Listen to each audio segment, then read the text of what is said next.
Because we have been taught to believe the lie that men are not spiritual.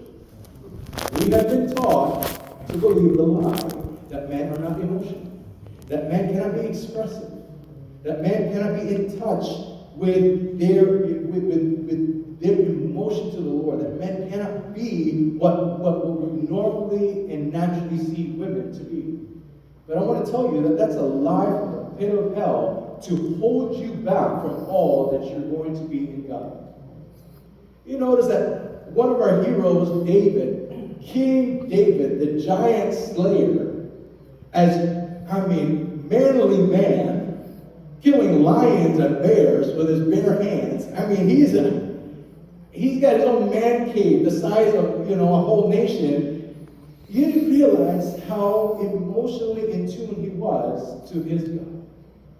You realize how expressive he was when it came time to worship the Lord. So much so that his wife actually detested him because he became undignified before, as a king who was supposed to be this dignified man who was ruling a nation. He became undignified before the presence of God. And so I want to just really erase that from our minds, because I believe it really hinders us from experiencing God to a greater degree, to the fullness that He wishes for us to experience Him, when we are so reserved because we are thinking, I cannot be this open to God. I cannot be this expressive to God. Am I even allowed to cry? Am I even allowed to feel these things? And I want to give you the license today to be free in your worship to the Lord. If we're going to be free for basketball and football and all these other sports, how much more can we be free in our expression to the Lord?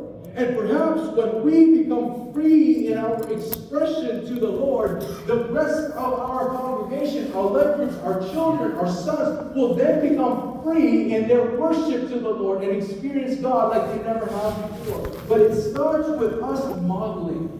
It starts with us being free enough, healed enough to be able to lift our hands and worship in reckless abandon before God, because He alone is worthy.